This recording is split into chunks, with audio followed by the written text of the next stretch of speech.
Hello, this is Dr. Stuart Heller, and welcome to Walking Your Talk. When it's time to make the changes that either you desire or are required to make, where do you look? Where do you go?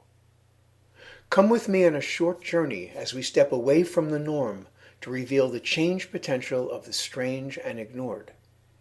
We will do this by taking advantage of the human side of statistics. Before you change, you experience and act normally. After a while, after you change, you are again experiencing and acting normally. Normal is another word for allowing your habits to take care of the details of moving you through life and space. When you are, quote, normal, things seem familiar and comfortable. When threatened with possible change, this voice of normality often says, why change? This is who you are. This is natural. This is right. Please do not disturb. And after the turmoil of a change phase diminishes, and you are at your current new normal, the exact same feeling is present. For now, this configuration of thinking, feeling, and moving is the way you've always been and will always be.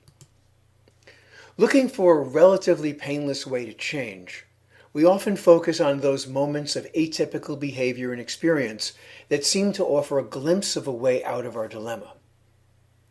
The realm of the atypical contains the irregular and the unusual. That is the acceptable exceptions to the rule of normal.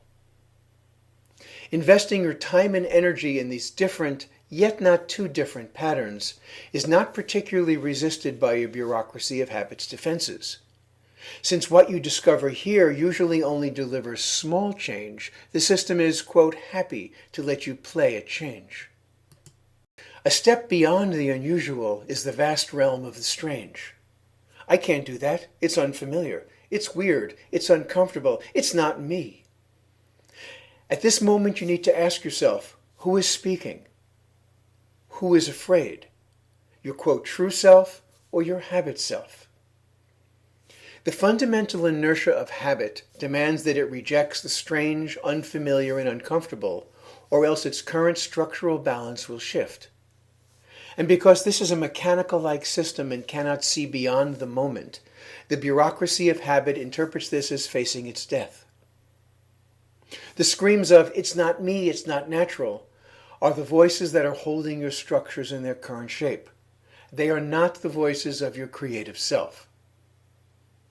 Masters down the ages remind us that if you want to make meaningful changes, then you must learn to resist the loud and common senseless voices and listen to the quiet and brilliant ones instead.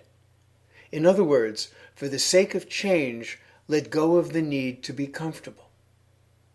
Miyamoto Musashi, in his classic on strategy, A Book of Five Rings, provided us time-tested secrets for accomplishment. One of the most important and least spoken of is to honor the insignificant. When tensions are high and decisions can radically change the game, the place to look for maximum leverage is where you tend to never look. This is the same message of the Sufi story of the intoxicated individual continually looking for his or her keys under the streetlight when they were actually lost somewhere in the dark. Carl Jung called this place we never look the shadow, and reminded us that the real energy and insight you seek lies there and not in the light of the familiar. We tend to ignore that which we have learned to or decided to call not valuable or not important.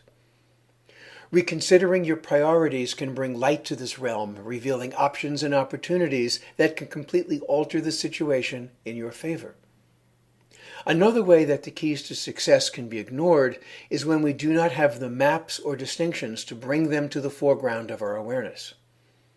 In other words, look where you tend to never look, think how you rarely think, be moved by what you usually resist, and pay attention to the small yet crucial movements and facts of life.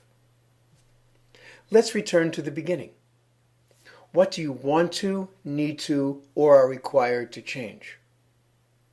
If you are tired of changes that change nothing, or of fighting against the same obstacles again and again, then you might want to seriously consider stepping away from the norm and exploring outside the box of the familiar and comfortable, in the weird and wonderful realms of the strange and the ignored.